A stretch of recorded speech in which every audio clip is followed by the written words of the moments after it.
Next students, आज जो हमारा चैप्टर है इनकम टैक्स का सेकंड चैप्टर है। हमारी सेकंड क्लास है। फर्स्ट चैप्टर मैंने कंप्लीट आपके प्रोवाइड कर दिया है। पूरा चैप्टर क्या है पूरी एक वीडियो के अंदर एक्सप्लेन किया है विथ एग्जांपल्स एंड आपकी बुक के अकॉर्डिंग। ठीक है, आज हम करने वाले हैं हमारा second chapter agriculture income tax का हमारा सेकंड चैप्टर है। ठीक है, अब सबसे पहले आपको ये पता होना चाहिए कि एग्रीकल्चर इनकम का मतलब क्या है, क्या इसके ऊपर टैक्स लगता है, ये इसके अंदर इस चैप्टर इस बुक के अंदर आया क्यों। देखिए, कोई भी इनकम हुई उसके ऊपर हमें टैक्स देना पड़ता है, जो हम 5 हेड के अंदर पढ़ चुके हैं। Salary head, business and profession head, capital gain head, और कौन सा था, अदर सोर्सेज का है एक, और एक है हमारा हाउस प्रॉपर्टी का हेड। राइट, ये पांचों हेड हमारे क्या हैं, 5 हेड कहलाते हैं। इनके ऊपर हमें टैक्स पे करना पड़ता है। क्या एग्रीकल्चर इनकम के ऊपर भी हमें टैक्स पे करना पड़ता है या नहीं? यहाँ पर इसका आंसर है बिल्कुल भी नहीं पे करना पड़ता है एग्रीकल्चर इनकम पर। बट कुछ एक पॉइंट आएंगे जिसके ऊपर हमें एग्रीकल्चर इनकम के ऊपर भी टैक्स पे करना पड़ेगा, वो इस चैप्टर के अंदर हम डिस्कस करेंगे कंप्लीट।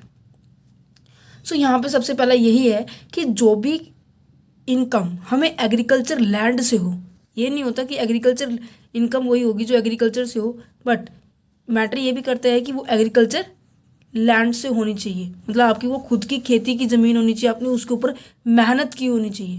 राइट, ये नहीं हो जैसे कि आपको एक एग्जांपल दूं, यहाँ पे 2 बंदे हैं। ठीक है, इसका खुद का खेत है और इसने क्या उगाया है, गोभी उगाई है। गोभी दिखने में पता है जब उगती है कैसी होती है, कुछ इस तरह की होती है। और इसने क्या किया, उसे उगाया, इसे पानी दिया, मतलब जो प्रोसेसिंग पूरी होती है वो पूरा कंप्लीट किया। उसके करने के बाद वो मार्केट के अंदर गया। मार्केट के अंदर उसने अपनी गोभी को सेल करने के लिए उसे रखा हुआ है। और यहाँ पे ये बंदा है, ये भी मंडी के अंदर ही काम करता है, और उसने इस गोभी को कुछ इस तरह से उसने परचेज किया। इस तरह की आपको दिखाई देती है जब आप खरीदते हो, राइट, इसी तरह की दिखती है ना। तो क्या है कि जिस शेप में थी गोभी, जिस तरह उसने उगाया, जिस तरह से उसने मेहनत की, फसल की, पानी दिया, बुगाई की, उसकी रखवाली की, फिर साफ़ सफाई की, पूरी प्रोसेस ये इसके द्वारा की गई है। मिस्टर, यहाँ पर नाम रख लेते हैं मिस्टर ए एंड ये मिस्टर बी। और मिस्टर बी को कैसी गोभी मिली है, बिल्कुल साफ़ सुथरी, बिल्कुल उसे कुछ भी मेहनत नहीं करनी पड़ी, बस मार्केट से खरीदी और वो सेल करने का लग रहा है।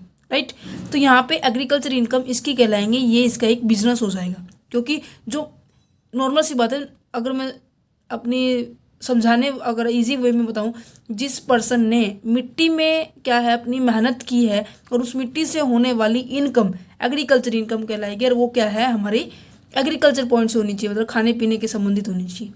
ये ना हो कि पोल्ट्री फार्म खोल दिया अपनी एग्रीकल्चर इनकम के ऊपर, सॉरी लैंड के ऊपर, या फिर और भी कुछ जैसे कि नॉर्मल कुछ भी, मतलब अपनी लैंड के ऊपर क्या है वेयर हाउस बना दिया, वो रेंट पे चढ़ा दिया इना, ठीक है, मटेरियल स्टोर करने के लिए। तो वो एग्रीकल्चर इनकम नहीं कहलाएगी। एग्रीकल्चर इनकम वो होगी जो आपने क्या है अपने मेहनत से क्या है उसके ऊपर मेहनत की है, पसीना बहा है, और उसके दौरान आपको क्या है इनकम होती है, उसे क्या कहेंगे, एग्रीकल्चर इनकम कहेंगे। और उस इनकम के ऊपर कभी भी टैक्स नहीं लगता। अब इतना समझ में आया कि एग्रीकल्चर इनकम क्या होती है।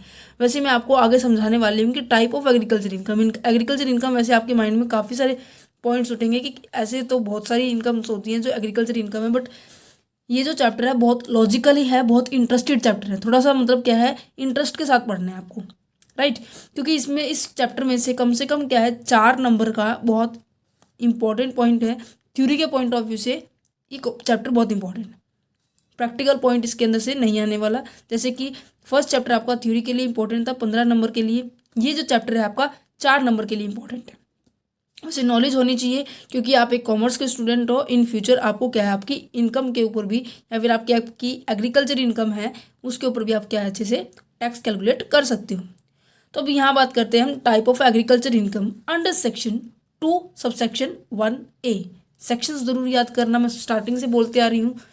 तो सेक्शन 2 सबसेक्शन 1A क्या कहते हैं कि एग्रीकल्चर इनकम की टाइप क्या बताई गई है। सबसे पहले क्या बोला इन्होंने, रेंट और रिवेन्यू ड्राइव्ड फ्रॉम लैंड। कोई भी रेंट या कोई भी रिवेन्यू हमें कहाँ से मिले, लैंड से मिले। अब देखिए यहाँ पे इसका एग्जाम्पल बहुत अच्छा सा है कि देखिए पहले दोनों में डिफरेंस होता है। रेंट का क्या होता है कि आपको क्या है, आपने अपनी जो ज़मीन है पूरी, मतलब 10 एकड़ की जो ज़मीन होती है, ठीक है, 10 किले बोल देते, चल 10 किले जो है ज़मीन आपने क्या है अपनी रेंट पे दे रखी, और वो किस पर्पज़ के लिए दे रखी है, आपने एग्रीकल्चर पर्पज़ के लिए दे रखी है। उसके ऊपर क्या है, खेती बाड़ी की जा रही है, ठीक है। उससे होने वाली इनकम भी क्या होगी, एग्रीकल्चर इनकम होगी, बिकॉज क्योंकि वो एक एग्रीकल्चर के लिए यूज़ की जा रही है, ठीक है।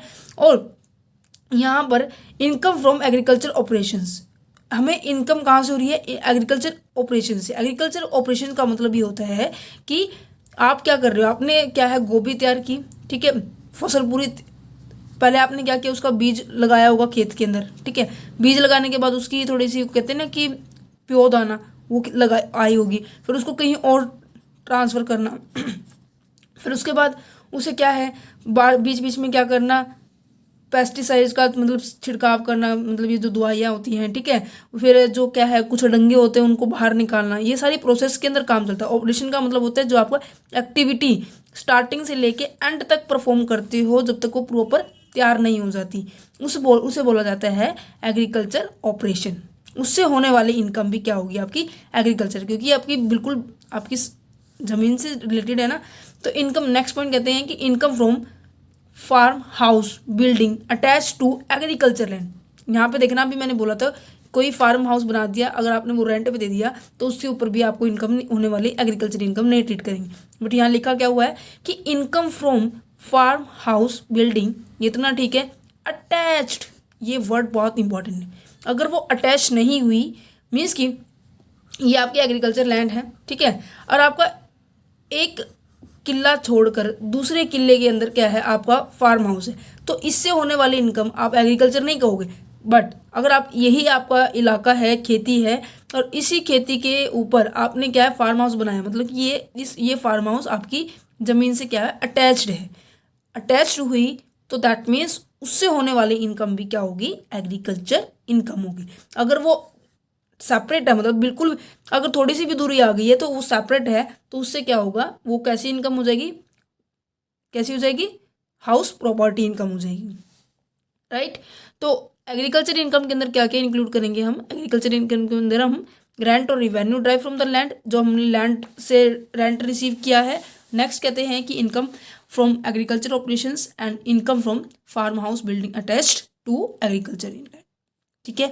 इन सभी के, अगर इन सभी से होने वाली इनकम आपके पास है तो वो पूरी तरह से फुल्ली एग्जम्प्टेड है अंडर सेक्शन 10 और सबसेक्शन 1, ठीक है।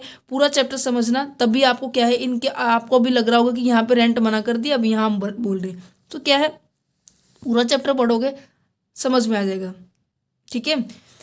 तो यहाँ पे देखिए ऑपरेशंस का मैंने वैसे नीचे लिखा हुआ था कि एग्रीकल्चर ऑपरेशंस क्या क्या होती हैं। डिगिंग लैंड, ठीक है, लैंड को क्या करना, ऐसे खुदाई करते हैं ना, वो बोला जाता है। सोइंग द सीड्स, मतलब बीज को लगाना। थ्रोइंग द पेस्टिसाइड, दवाइयों को फेंकना जिससे क्या है इंसेक्ट ना लगे, फिर रिमूव करना इंसेक्ट्स को। कटिंग द क्रॉप, क्रॉप को काटना। तो ये 2 ऑपरेशंस होती है। एग्रीकल्चर ऑपरेशन हमारी 2 कैटेगरी के अंदर बाइफर्केट की गई है। सबसे पहले primary operations and secondary operations. Primary operation का मतलब क्या होता है कि आप जो पहले प्रोसेस करते हो, फर्स्ट इज डिगिंग, मतलब कि आप खुदाई बुनाई करते हो, देन फिर आप उसके अंदर सीड डालते हो, ये हमारी प्राइमरी ऑपरेशन हो गई है। उसके बाद क्या है हमारी सेकेंडरी ऑपरेशन होगी, जो कि जिसके अंदर क्या होगा, पेस्टिसाइड्स को छिड़काव किया जाएगा, दवाई का, इंसेक्ट्स को हटाया जाएगा, देन आपको क्रॉप को काट दोगे। ये हमारी एग्रीकल्चर ऑपरेशंस के अंदर इंक्लूड की जाती है। तो इसके बाद हम बात करते हैं कि अगर आपकी बुक के अंदर भी दिया हुआ है कि एक जैसे कि capital gain arise from the transfer of the urban agriculture land should be not be treated an agriculture income. उन्हें एग्रीकल्चर इनकम ट्रीट नहीं करेंगे, बट कंडीशंस क्या होगी कि अगर आप ये सारी कंडीशंस फुलफिल कर दोगे तो वो आपकी लैंड जो है एग्रीकल्चर इनकम से ट्रीट होगी। समझ में आ रहा है?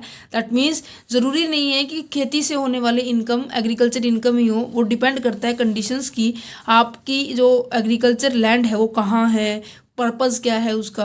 अब मैंने आपको बताया था कि आप क्या है खाने पीने की चीज़ें, मतलब कि खाने पीने की चीज़ों से रिलेटेड आपने एग्रीकल्चर लैंड के ऊपर कुछ क्या है प्रोडक्शंस कर रखा है, ठीक है। तो क्या होगा, वो भी एग्रीकल्चर लैंड है, राइट।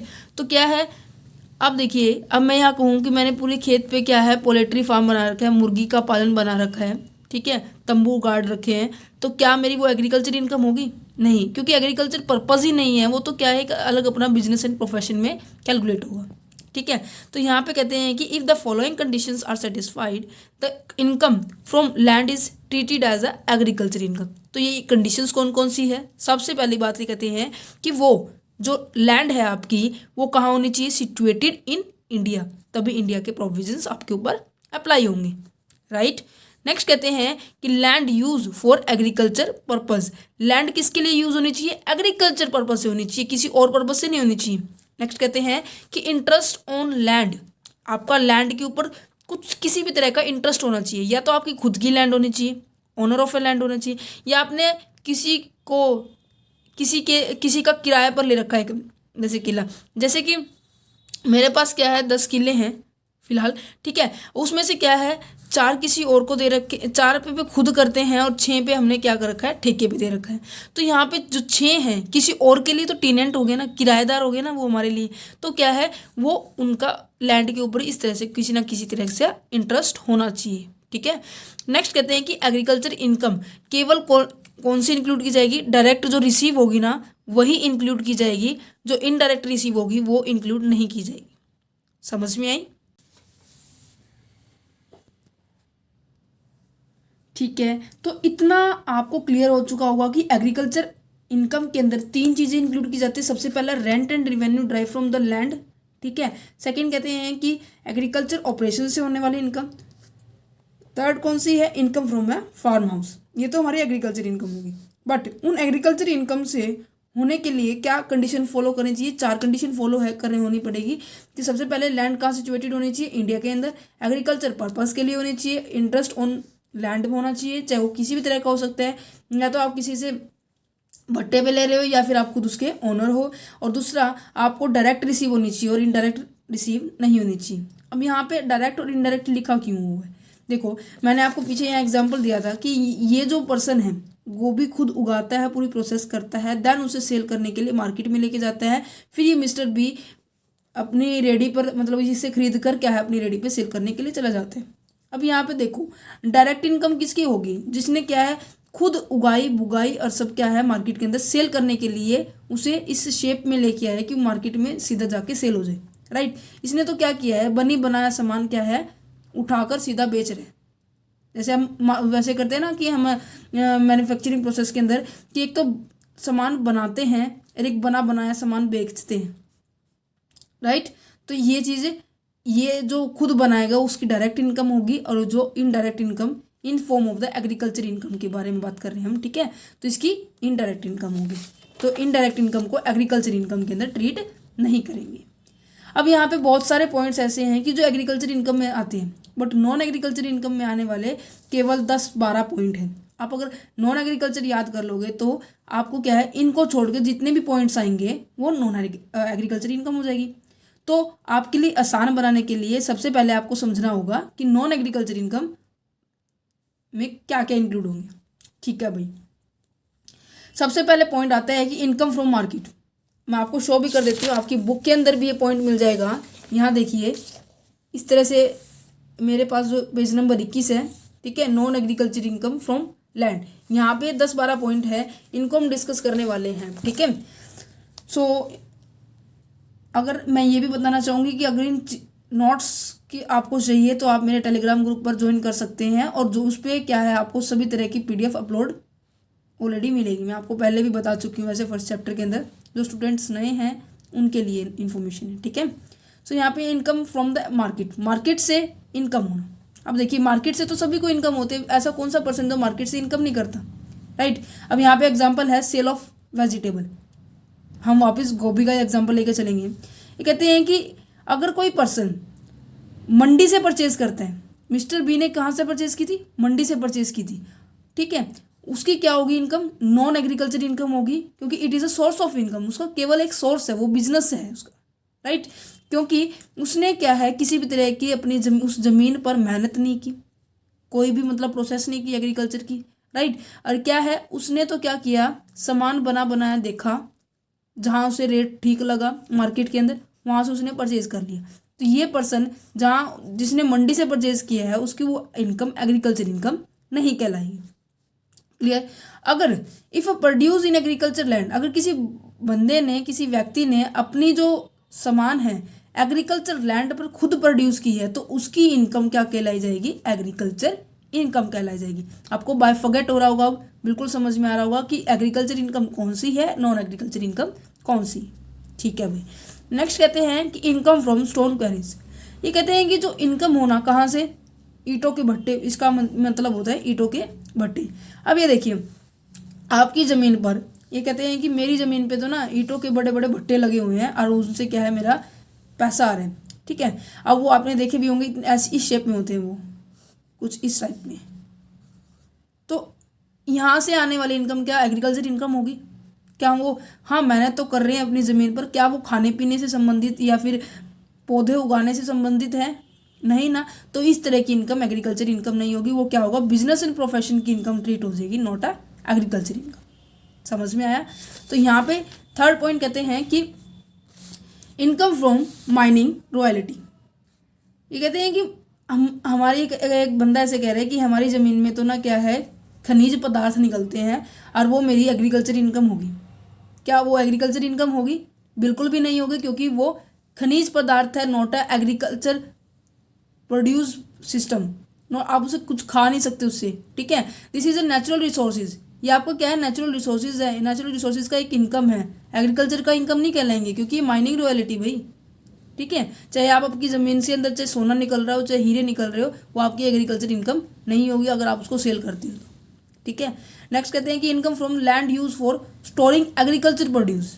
अब यहाँ देखिए, ये कहते हैं कि आपने क्या किया हुआ है, आपके एग्रीकल्चर प्रोड्यूस के लिए, सॉरी किसी के एग्रीकल्चर प्रोड्यूस के लिए आपने अपने जो लैंड है किसी को रेंट पे दे रखा है। ठीक है। आपका बिजनेस ही ये है कि अपने ज़मीन को क्या करते हो, रेंट पे देते हो। वो बना रखा है आपने वेयर हाउस, और उसमें एग्रीकल्चर प्रोड्यूस नहीं होता। तो ये जो लैंड है स्टोर हाउस की तरह यूज़ होगी, वेयर हाउस बोल देते हैं जिसे, राइट। तो produce for the storage of the material, material की स्टोरेज के लिए आपने क्या किया, आपने अपनी लैंड के ऊपर क्या है, ये बिल्डिंग्स बना रखी है, इस बिल्डिंग्स को क्या है आप रेंट पे देते हो। तो क्या ये एग्रीकल्चर इनकम होगी? ऐसे तो ज़मीन घर पे भी जो ज़मीन होती है उस ज़मीन के ऊपर घर भी बनता है, उसे भी आप रेंट पे देते हो, क्या वो हमारी एग्रीकल्चर इनकम कहलाएगी? बिल्कुल भी नहीं। वो हमारी house business and house property की इनकम कहलाएगी वो, राइट। तो जो मिस्टर एक्स है उसे रेंट रिसीव करता है, जो रेंट रिसीव करेगा मिस्टर एक्स, उसकी एग्रीकल्चर इनकम नहीं होगी, वो होगी हमारी हाउस प्रॉपर्टी इनकम। ठीक है। एग्रीकल्चर नहीं होती बिल्कुल भी। यहाँ पे नेक्स्ट पॉइंट है कि income from the supply of water from irrigation purpose. ठीक है। ये कहते हैं कि जी मेरे यहाँ तो क्या है, मेरे जो ज़मीन पे है ट्यूबवेल लगा हुआ है, बिल्कुल लैंड के ऊपर क्या है, मैंने काफ़ी सारे कनेक्शन कर रखे हैं और मैं काफ़ी सारे लोगों को पानी सप्लाई करता हूँ। तो आप पानी सप्लाई करते हो, आपका तो एक बिजनेस हो गया ना ये। आपकी लैंड पे कोई एग्रीकल्चर प्रोसेस तो नहीं चल रही ना। आप एग्रीकल्चर प्रोसेस करवाने के लिए पानी दे रहे हो, बट एग्रीकल्चर प्रोसेस नहीं है, right. Supply water is a business income, आपकी बिजनेस इनकम है, ये आपका बिजनेस है, व्यापार है, राइट। नेक्स्ट कहते हैं कि income from the self growing grass and the plant tree and the bamboos. ये कहते हैं कि जो ऐसी इनकम जो आपको क्या है, घास, पौधे और बम्बूज, ये जो अड़ंगा होते हैं, उनको सेल करने पर आपकी इनकम, आपने मार्केट के अंदर सेल की तो इनकम जनरेट होगी।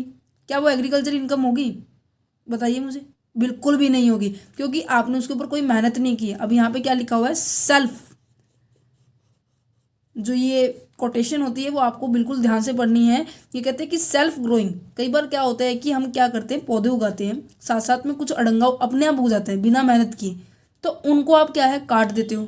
अब एक गमले का अड़ंगा तो बिल्कुल 2-3 टहनी होगी, बट अगर मैं बात करूँ 10 किलो की, तो 10 किलो में से 10 किले, सॉरी, तो 10 किले के अंदर क्या है, आपके बहुत सारा क्या है, सेल्फ ग्रोइंग ग्रास हो जाएगी, मतलब कि अपने आप उगने वाली काफ़ी सारी घास हो जाएगी, जो कि क्या है, पशुओं की चारा डालने के लिए यूज़ होगी, राइट। बट आप वो खुद उगी, अपने आप उगी, आपने मेहनत नहीं की, तो उसके ऊपर भी क्या है, वो एग्रीकल्चर इनकम नहीं कहलाएंगे, वो क्या हो जाएगी, आपकी अदर इनकम होगी, not agriculture income but other income. Clear this point? Means कि आपने मेहनत की होनी चाहिए उस लैंड के ऊपर, कि आप मेहनत कर रहे हो तब उसके ऊपर क्या है, सामान बेच रहे हो।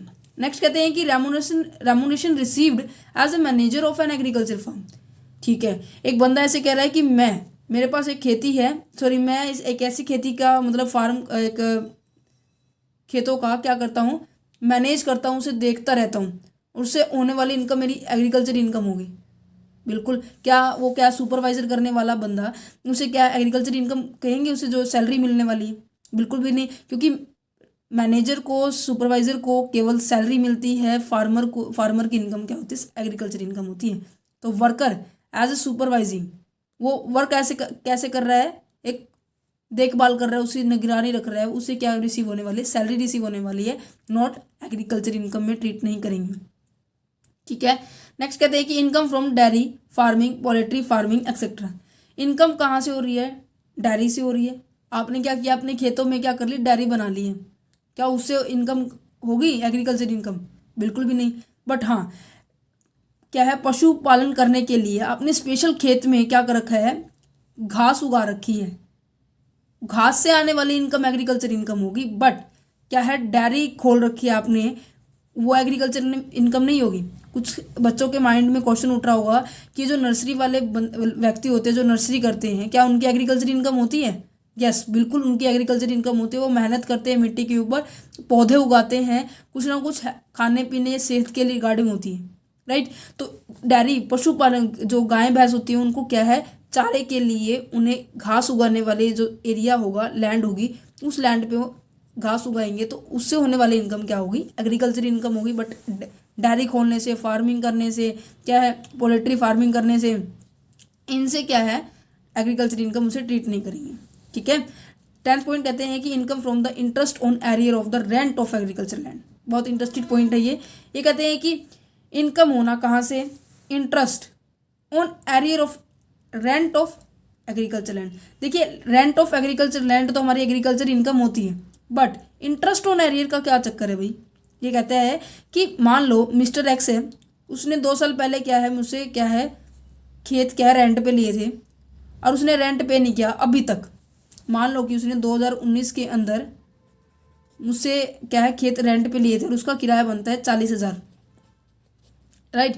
अभी तक उसने पे नहीं किए, उसने करंट ईयर में भी फिर क्या कर लिया, उसने मेरे से रेंट पे ले लिया, अब फिर बनता है 50,000 रेंट। 2021 की बात करें तो अगर अब ये कहते हैं कि जब ये मिस्टर एक्स मुझे क्या है, रेंट पे कर रहा है, ठीक है, 50,000 भी पे कर दिए थे, अब साथ में ही क्या है, 40,000 भी कर दिए, टोटल 90,000 रुपये वो पे कर रहा है मेरे को, राइट।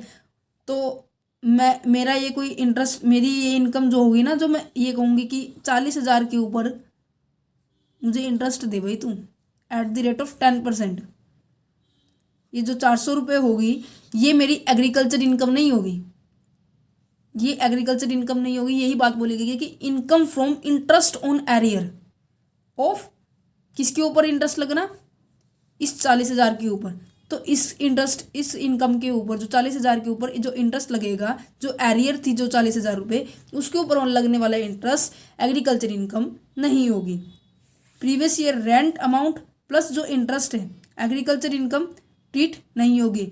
इंटरेस्ट जो होता है कभी भी एग्रीकल्चर इनकम नहीं होती, बट प्रीवियस ईयर जो रेंट है वो एग्रीकल्चर इनकम में ट्रीट होगी। ठीक है, इंटरेस्ट टू इंटरेस्ट का कोई चक्कर नहीं है, केवल सिंपल इनकम आपकी एग्रीकल्चर इनकम होगी। ठीक है भाई, तो एग्रीकल्चर इनकम के जो काइंड है मैं ऑलरेडी डिस्कस कर चुकी हूँ। फिर अब मैं बताना चाहूँगी कि जो रेंट और रिवेन्यू होते हैं, जो आपका फर्स्ट पेज के ऊपर मैंने समझाया था ये वाला पॉइंट, कि एग्रीकल्चर इनकम, इनको चार्ट के अंदर डिफाइन किया गया है कि ये 3 हैं। अब मैंने थोड़ा सा और सिंपल कर दिया है। अब आपको इन नॉन एग्रीकल्चर इनकम को पढ़ने के बाद समझ में आ गया होगा कि रेंट और रिवेन्यू फ्रॉम लैंड, कौन सी लैंड, जो कि सिचुएटेड हो इंडिया के अंदर और यूज़ की गई है, वो ज़मीन जो जिसके लिए जो आपने रेंट लिया है वो क्या है, यूज फॉर एग्रीकल्चर पर्पज़ के लिए। ठीक है, एग्रीकल्चर पर्पज़ मीन्स कि आप उसके ऊपर क्या कर रहे हो, डिगिंग कर रहे हो, शोइंग कर रहे हो, सीड्स को थ्रोइंग कर रहे हो, पेस्टिसाइड्स को, और रिमूविंग कर रहे हो इंसेक्ट्स को, फिर देन आपकी क्रॉप को काट रहे हो। नेक्स्ट कहते हैं कि any income from the such land, कोई भी इनकम आप क्या कर रहे हो, एग्रीकल्चर ऑपरेशंस कर रहे हो और उसके अंदर इंक्लूड कर रहे हो process of agriculture produce. Agriculture produce करने के लिए आप क्या है उसके ऊपर काम कर रहे हो, लगातार प्रोसेस चल रही है आपकी, ठीक है। ये पूरी प्रोसेस है इसकी, आप ध्यान से देख सकते हैं। प्राइमरी ऑपरेशंस होते हैं, सेकेंडरी ऑपरेशन होते हैं, स्टार्टिंग से लेके एंड तक, ठीक है। फिर आता है कि income from the farm house. Farm house के ऊपर क्या है आपकी इनकम होती है जो कि अटैच होती है आपकी एग्रीकल्चर इनकम। ये वर्ड जो है आप बिल्कुल भी लिखना मत भूलना, टू एग्रीकल्चर लैंड, ठीक है।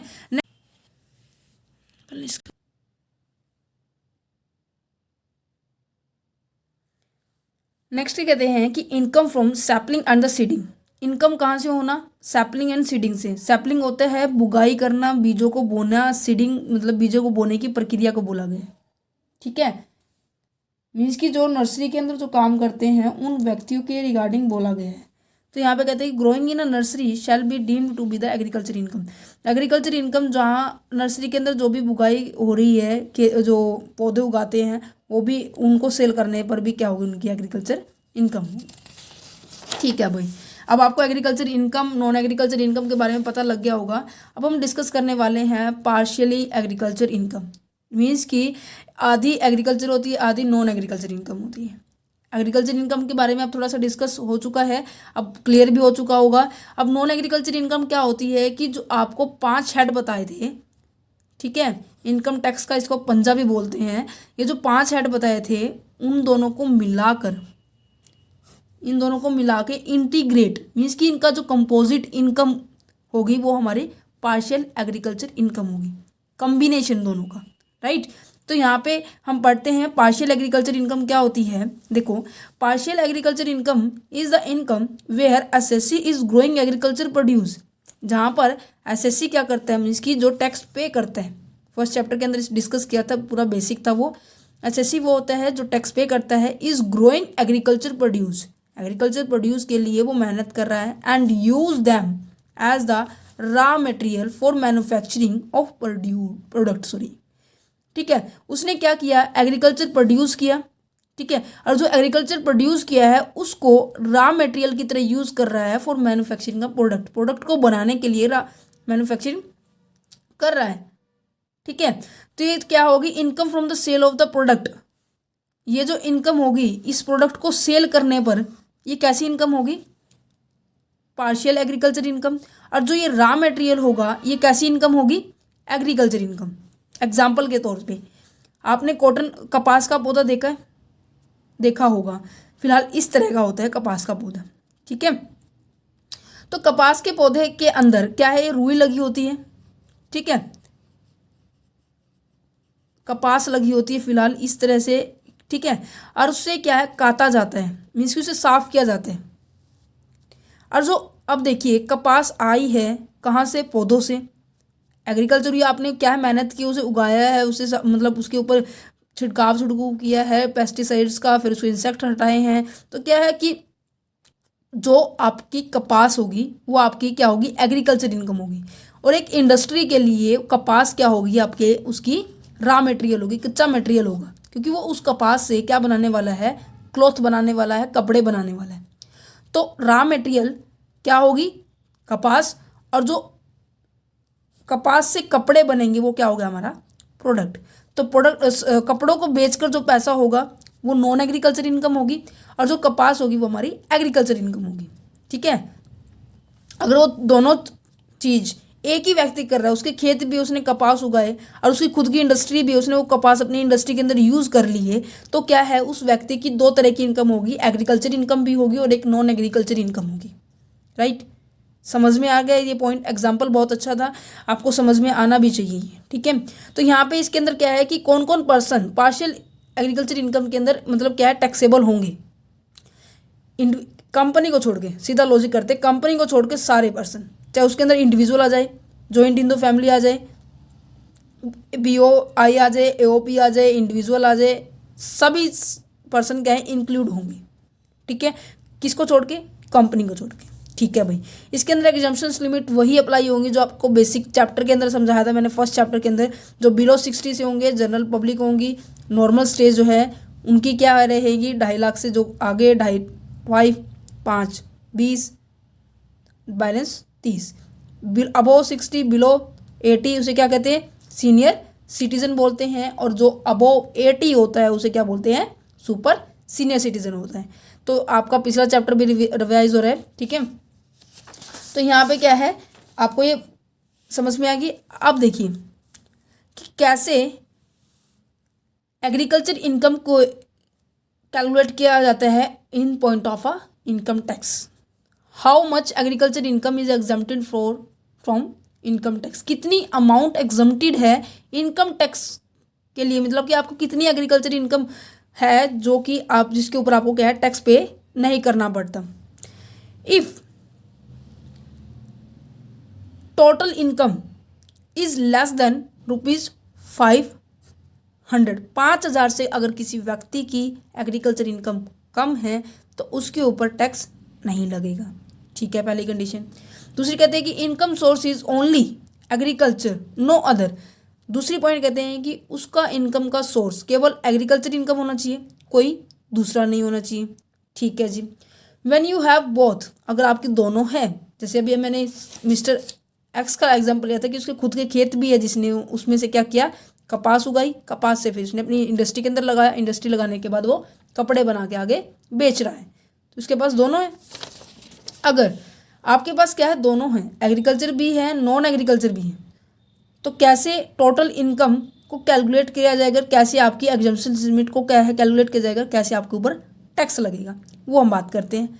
क्या कहते हैं कि if total income excluding such agriculture income is less than the basic exemption limit, अगर उसकी टोटल इनकम एग्रीकल्चर इनकम को छोड़कर एग्जम्पशन लिमिट तक से कम है तो उसे भी टैक्स पे नहीं करना पड़ेगा। दैट मीन्स एग्रीकल्चर इनकम मान लो उसकी क्या है, पूरी 4,000 रुपये है, ठीक है, और उसकी नॉन एग्रीकल्चर इनकम क्या है, मान लेती हूँ मैं, ये क्या है, 63 ईयर ओल्ड पर्सन है, ठीक है, 63 ईयर पर्सन ओल्ड है, तो उसकी एग्जम्पशन लिमिट कितनी होती है, वेरी गुड, 3 लाख, माइंड में आ जाना चाहिए तभी, तो 3 लाख उसकी एग्जम्पशन लिमिट है। ये कहते हैं कि अगर उस पर्सन की 4,000 को निकाल दो, वैसे टोटल इनकम कितनी होगी, 3,04,000 रुपये होगी, ठीक है। अगर मैं एग्रीकल्चर, ये कहते हैं कि excluding such agriculture income is less than the basic exemption limit, अगर उस एग्रीकल्चर इनकम को हटा कर उसकी एग्जम्पशन लिमिट से कम हुई तो उसके क्या है, कोई किसी भी तरह का टैक्स पे नहीं करना पड़ेगा। क्लियर हुआ, नॉर्मल सी बात है, ये भी इसकी एग्जम्पशन लिमिट से कम है, ये भी इसकी एग्जम्पशन लिमिट से कम है, तो ये क्या होगा, उसे किसी भी तरह का टैक्स पे नहीं करना पड़ेगा, ठीक है भाई।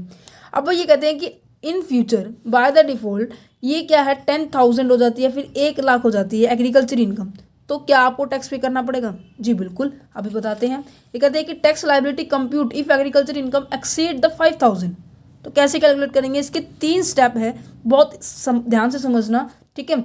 ये जो पॉइंट है बहुत इंपॉर्टेंट है क्योंकि इसके ऊपर ही क्वेश्चन आता है कि how to compute the partially agriculture income and exemptions आती है, इसकी एक कैरेक्टरिस्टिक्स आती है, ठीक है। तो यहाँ पे कहते हैं कि कंप्यूट, सबसे पहले क्या करना पड़ेगा कि compute income tax on aggregate income as per the tax rate, जो भी आपकी टैक्स रेट है उसके अकॉर्डिंग आपको टैक्स कैलकुलेट करना पड़ेगा। और एग्रीगेट इनकम का मतलब होता है कॉम्बिनेशंस, जिसके अंदर इंक्लूड क्या होंगे, एग्रीकल्चर इनकम होगी और हमारी नॉन एग्रीकल्चर इनकम होगी, ठीक है भाई।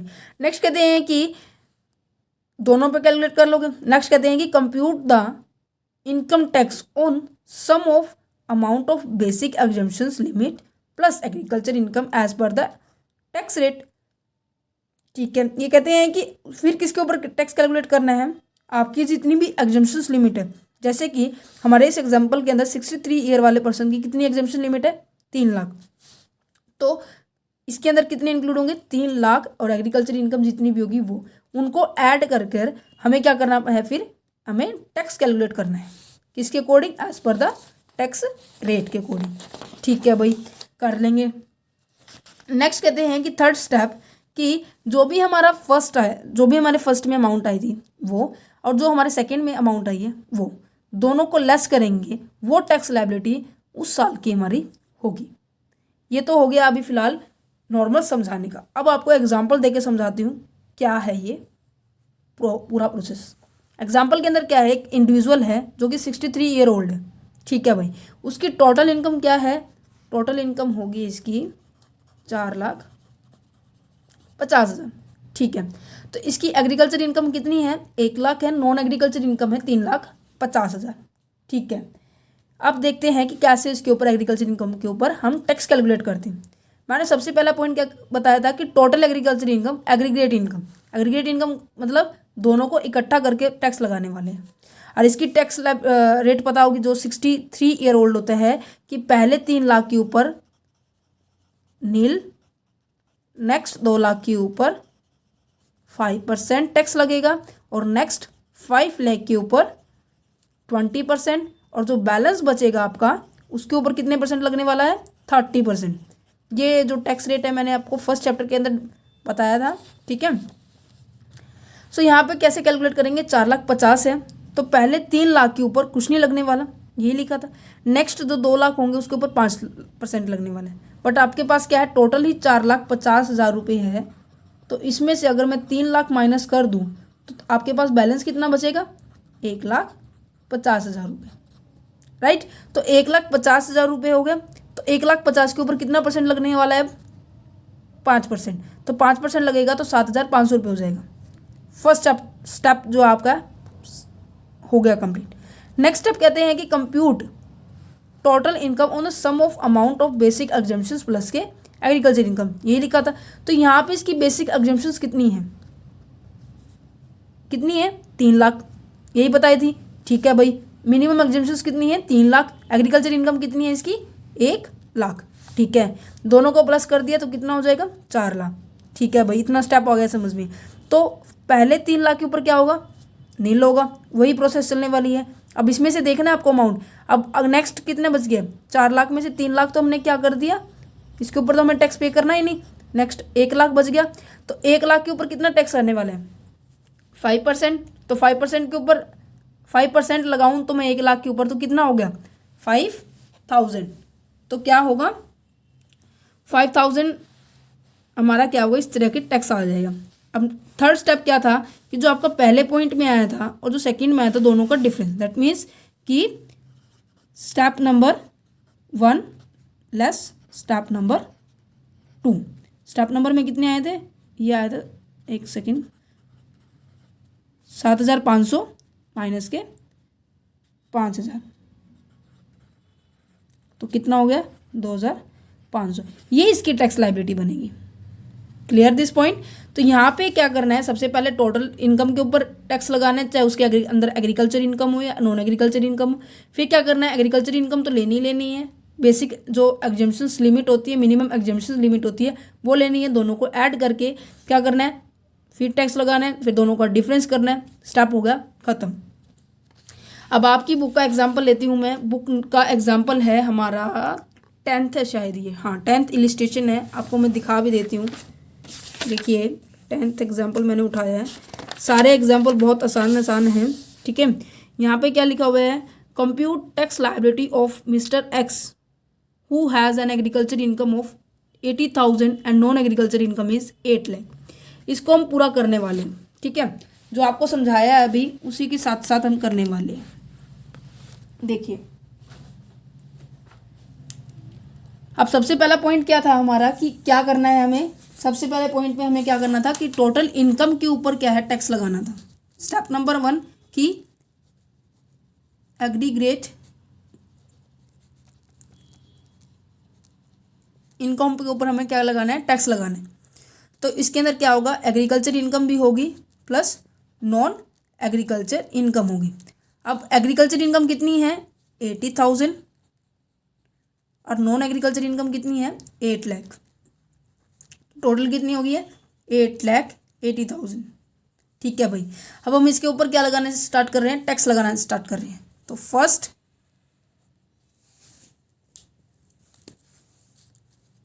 ये कितने साल का है, इसके अंदर कोई उम्र नहीं दे रखी, तो हम क्या करेंगे, हम बिलो 60 ट्रीट करेंगे।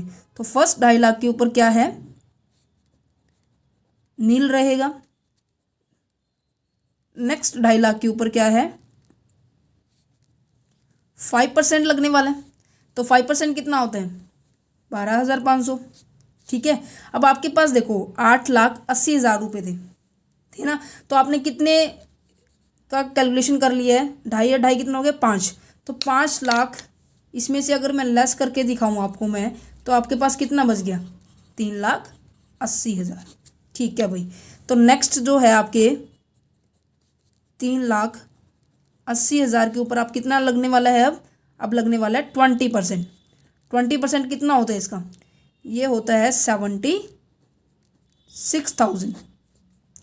तो यहाँ पे आपकी टैक्स लायबिलिटी कितनी हो गई है 88,500, राइट।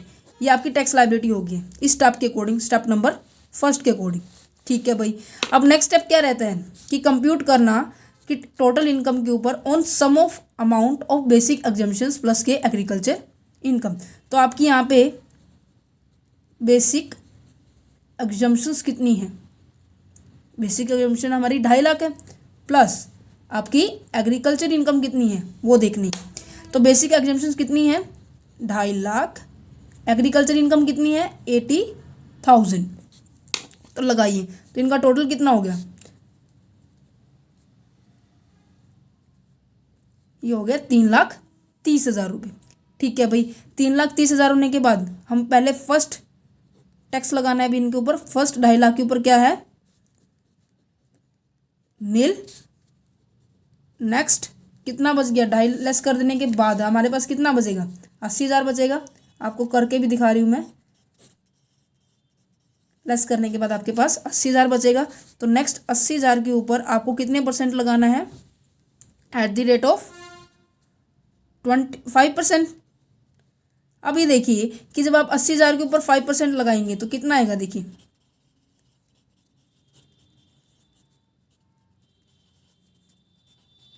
4,000, राइट। ये 4,000 आ गया। तो इस स्टेप का पूरा हो गया प्रोसेस। अब थर्ड स्टेप क्या रहता था कि हमारा कि फर्स्ट स्टेप में से हमें क्या करना है सेकंड स्टेप को लेस करना है, वो हमारा एक्चुअल की टैक्स लायबिलिटी जनरेट होगी। तो step number first less step number second. First के अंदर हमारी टैक्स लायबिलिटी कितनी आई थी 88,500, 88,500 लेस। स्टेप नंबर 4 के अंदर आई थी, सेकंड के अंदर आई थी 4,000। तो कितना अमाउंट बन जाएगा हमारा यहाँ पे, ये बनेगा हमारा 84,500। ठीक है, इतना आगे समझ में। एक्चुअल में ये इतनी टैक्स लायबिलिटी बनी है आपकी टोटल इनकम के ऊपर 8,80,000 के ऊपर। ठीक है। अब मैंने आपको फर्स्ट चैप्टर के अंदर बताया था कि जो हेल्थ एंड एजुकेशन सेस है वो सब पे अप्लाईकेबल होते हैं, राइट। कि इसके अंदर कोई भी ये नहीं देखा जाता कि वो इंडिविजुअल है, सीनियर सिटीजन है या फिर सुपर सीनियर सिटीजन है। ठीक है।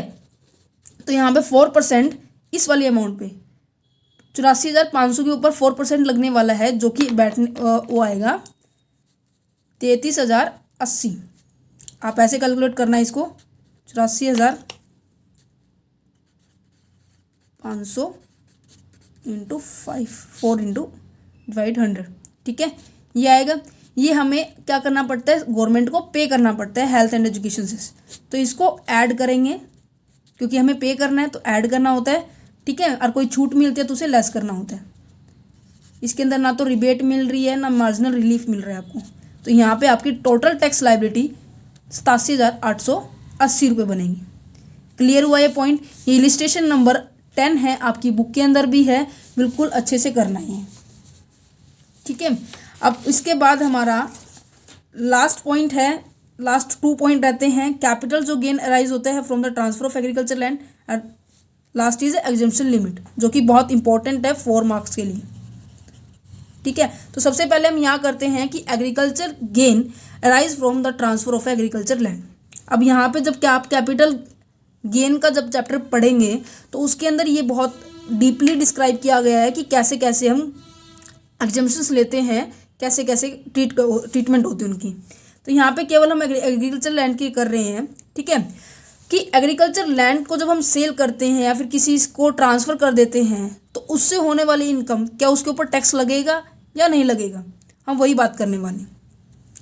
सबसे पहले देखिए कि इसका सेक्शन क्या है। सेक्शन है 54B है हमारा, ठीक है। तो agriculture land is owned by individual और HUF।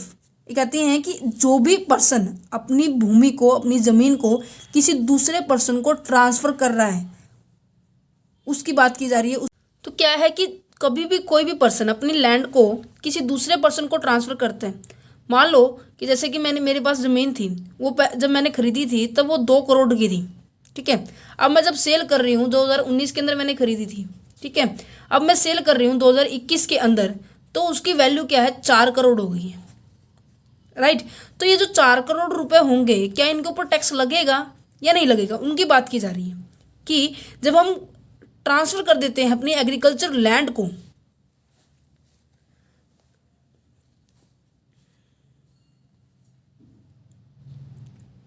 यहाँ पे जो हमारा नेक्स्ट पॉइंट आता है कि capital gain arise from the transfer of agriculture land. ये कहता है कि जब हम अपने एग्रीकल्चर लैंड को सेल भी तो करते हैं भाई, ट्रांसफ़र भी तो कर देते हैं। ज़रूरी थोड़ी ना कि हर कोई पर्सन क्या है लगातार कंटिन्यूसली अपनी खेती बाड़ी का काम करे, राइट। वो अपनी ज़मीन को बेच भी तो देते हैं। तो उस ज़मीन को बेचने के बाद जो पैसा मिलता है, क्या उसके ऊपर टैक्स लगेगा या नहीं लगेगा। अब क्वेश्चन यहाँ पे ये राइज होते हैं। वैसे ये जो पॉइंट है आपका कैपिटल गेन हेड के अंदर भी आएगा, जो कि आपकी एग्जम्पशंस के अंदर आएगा।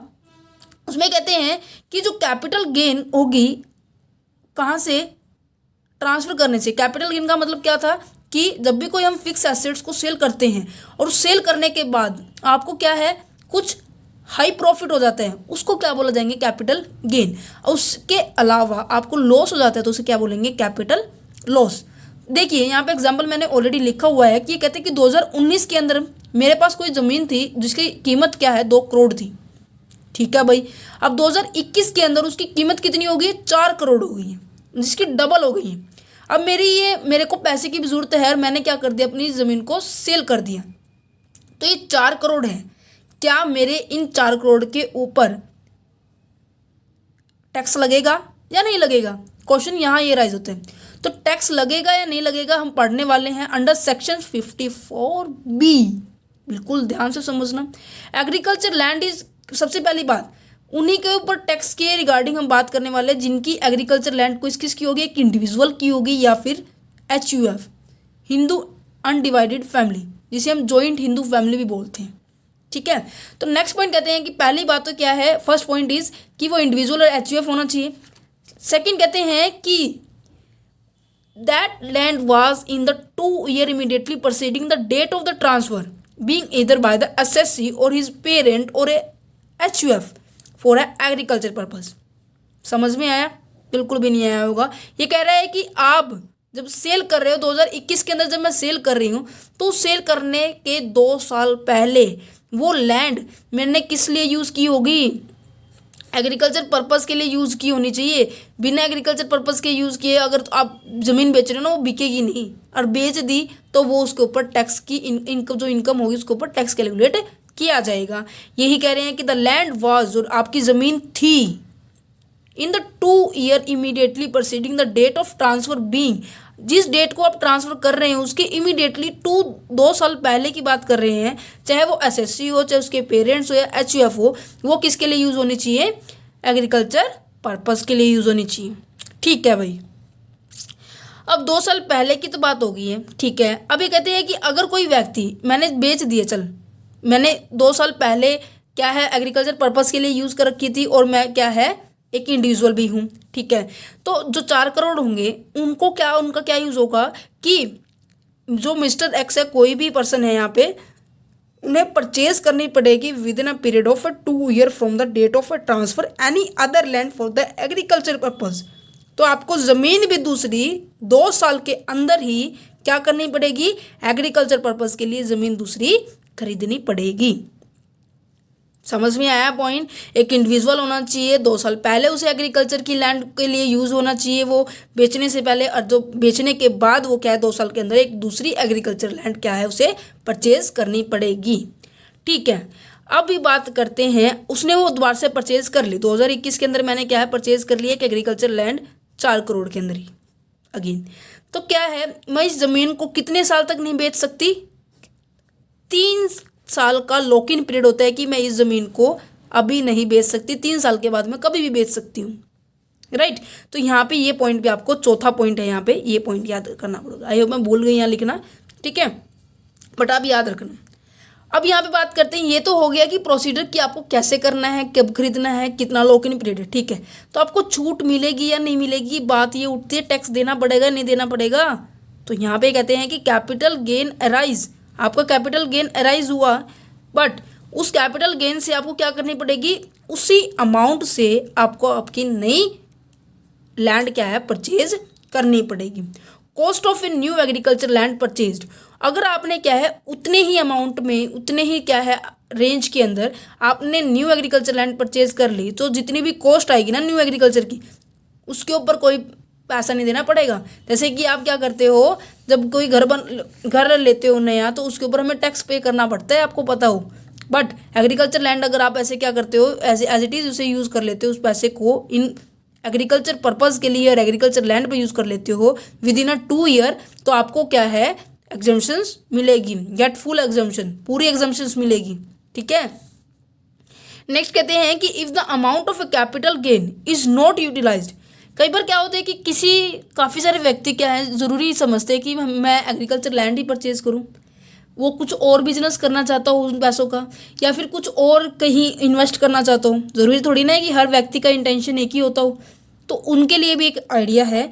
या फिर अभी वो खरीद ना पा रहे हो, ठीक है, या फिर ये कहते हैं कि 2 साल के अंदर उन्हें ज़मीन उन्हें मिल नहीं रही है अपने अकॉर्डिंग, राइट। तो कहते हैं कि if the amount of a capital gain is not utilise by the person for acquisition of a new land, acquisition का मतलब होता है परचेज करना, क्या होता है, परचेज करना, बाय करना किसी भी चीज़ को। ये कहते हैं कि अगर वो अमाउंट जो है कैपिटल गेन की उसे यूटिलाइज नहीं किया उस पर्सन के द्वारा, किस मोटिव से, acquisition of a new land, नई लैंड को परचेज करने के लिए, before due date of the finishing the return of the income. आपकी फिनिशिंग डेट कितनी है, 2 साल के अंदर अंदर आपको क्या है, आपको नई लैंड परचेज करनी है। तो इस केस में गवर्नमेंट ने ये भी स्कीम निकाल रखी है कि आप पूरा का पूरा पैसा जो 4 करोड़ रुपए हैं आपके, उनको क्या है कहाँ डिपॉजिट करवा सकते हो, गवर्नमेंट की स्कीम है, अकाउंट ओपन करवाना पड़ेगा under a capital gain account scheme 1988, clear. यहाँ पे आपको क्या अपना अकाउंट ओपन करवा के आप पूरे 4 करोड़ यहाँ पे डाल सकते हो। अगर आपने 2 साल के बाद भी आपने ये नहीं कराया ना, तो इसके ऊपर क्या है इंटरेस्ट टैक्स लगना शुरू हो जाएगा, इस अकाउंट्स के थ्रू ऑटोमेटिकली कटना शुरू हो जाएगा, ठीक है। तो यहाँ पे अच्छा मैंने लिखा हुआ था, पीछे लिखा हुआ था लॉक इन पीरियड का कितना रहेगा, 3 साल का परचेजिंग डेट के रिगार्डिंग, ठीक है, कि दैट मीन्स आप परचेज करने के बाद, अब यहाँ पे देखो ध्यान से एक स्ट्रक्चर बनाती हूँ, पूरे स्ट्रक्चर आपके माइंड में फिट हो जाएगा। आपके पास एक लैंड है, 2019 में खरीदी थी, ठीक है, आप बेचना चाहते हो इसको, इस लैंड को 2022 के अंदर, तो कंडीशन क्या है, इससे बेचने वाले डेट से पहले आप 2 साल क्या होने चाहिए, वो एग्रीकल्चर पर्पज़ के लिए यूज़ होनी चाहिए वो, ठीक है भाई। नॉर्मल सी बात है, 2019 में खरीदी थी, लगातार एग्रीकल्चर कर रहे हैं, तो 2022 तक हमारी कितनी होगी, 3-4 साल हो गए ना, ठीक है। अब आपको नई ज़मीन खरीदनी है, बाय करनी है new land with in 2 year, time period दोनों का सेम रहेगा, 2 साल के अंदर आपको एक नई लैंड परचेज करनी होगी, दैट मीन्स 2024 तक आपको क्या है एक नई लैंड परचेज करनी होगी, ठीक है भाई, कर लेंगे, ओके। अब नेक्स्ट कहते हैं कि आप जो आपने ज़मीन खरीदी आप कितने साल तक नहीं बेच सकते, 3 साल तक नहीं बेच सकते, दैट मीन्स वो ज़मीन आपकी कितने साल तक रहेगी, 2027 तक आपके नाम रहेगी, ठीक है भाई। उसका लॉक इन पीरियड इतना रहेगा कि उसके बाद आप क्या है सेल कर सकते हो, दोबारा से यही प्रोसेस शुरू हो जाएगा कि फिर 2 साल के पहले आपको क्या होनी चाहिए कि एग्रीकल्चर पर्पज से होनी चाहिए, ठीक है। तो यहाँ पे क्या है पूरा ये स्ट्रक्चर रहेगा, 2 साल 2 साल 3 साल, ठीक है, ठीक है भाई। ये कहते हैं कि जब हम एग्रीकल्चर इनकम के ऊपर हम टैक्स पे करते हैं, ठीक है, कर दिया, तो ITR के अंदर कैसे शो करते हैं, डिपेंड करता है कि आपकी इनकम कैसी है। ये पूरा चैप्टर है, वैसे ये पॉइंट जो है आपकी नॉलेज के लिए बहुत इंपॉर्टेंट है, ठीक है, तो आप इसको ज़रूर समझना। एग्रीकल्चर इनकम जब ITR फिल करते हैं, इनकम टैक्स रिटर्न फिल करते हैं, जो कि बहुत इंपॉर्टेंट होती है, हर नागरिक को फिल करनी चाहिए। ठीक है, इसके ऊपर भी चैप्टर है, वो आगे डिस्कस करेंगे कि इसके अंदर होता क्या है, क्यों करते हैं इसको। कहते हैं कंडीशन ये है कि आपकी एग्रीकल्चर इनकम 5,000 तक की है या फिर एग्रीकल्चर इनकम आपकी 5,000 से ऊपर है, तो आपको क्या क्या करना पड़ेगा, आपको यूज़ करना पड़ेगा। अगर आपकी एग्रीकल्चर इनकम 5,000 तक की है तो आपको यूज़ करना पड़ेगा form number income tax return form number 1। Clear? अगर आपकी 5,000 तक की है, मतलब आपकी जिसके ऊपर टैक्स नहीं लगेगा, तो फॉर्म नंबर 1 फिल करना पड़ेगा। अगर 5,000 से ऊपर है तो फॉर्म नंबर 2 फिल करना पड़ेगा। क्लियर? ये जो चैप्टर था पूरा एग्रीकल्चर इनकम के ऊपर था। इसके ऊपर जो क्वेश्चन आने वाला है, इंपॉर्टेंट क्वेश्चन अगर मैं बताऊं तो इंपॉर्टेंट क्वेश्चन क्या है हमारा इसके अंदर, इंपॉर्टेंट क्वेश्चन है, एक सेकेंड, इसके अंदर इंपॉर्टेंट जो क्वेश्चन है एग्रीकल्चर इनकम का इंपॉर्टेंट क्वेश्चन है मीनिंग, एग्जम्पशंस जो अभी करवाई है फिलहाल, ठीक है, और करैक्टरिस्टिक्स। करैक्टरिस्टिक्स के अंदर क्या आएगी हमारी, ये सारी चीज़ें आएंगी। आपको दिखा भी देती हूँ। अगर किसी को बुक्स के नोट्स भी चाहिए आप मुझे वो भी कमेंट कर सकते हैं। अगर आपको पीडीएफ के नोट्स चाहिए तो आप क्या है टेलीग्राम ग्रुप पे क्या है ज्वाइन कर सकते हैं, और उसके ऊपर क्या है आपको इनकम टैक्स के कंपनी लोग कॉमर्स स्ट्रीम के सभी क्या है पीडीएफ अपलोड मिलेंगे। ठीक है, अगर कुछ दिक्कत आती है तो आप मुझे ज़रूर कमेंट करके बोलना कि मैम ये पॉइंट नहीं समझ में आया या फिर कुछ और पॉइंट नहीं समझ में आया, तब ज़रूर कमेंट जरूर करना। अगर वीडियो अच्छी लगी है तो ज़रूर शेयर करना। ठीक है, लाइक करने के लिए आपकी रिस्पॉन्सिबिलिटी है कि अगर आपको अच्छी वीडियो लगी है तो ज़रूर करना लाइक। ठीक है, तो नेक्स्ट जो चैप्टर होगा हमारा सैलरी हेड की थ्योरी के पॉइंट पढ़ेंगे, क्योंकि सैलरी हेड हमारा रेजिडेंट वाला चैप्टर है, आई होप रेजिडेंट है, पता नहीं सैलरी हेड है, मेरे हिसाब से रेजिडेंट है। हाँ, रेजिडेंट वाला चैप्टर है, बिल्कुल कंसेप्ट से करने वाले हैं, बिल्कुल अच्छे से करने वाले हैं, इंपॉर्टेंट जो पॉइंट है वही करने वाले हैं। ठीक है, तो चलते हैं, अब हम नेक्स्ट वीडियो के अंदर मिलेंगे। Thank you for watching this video, have a nice day, good bye.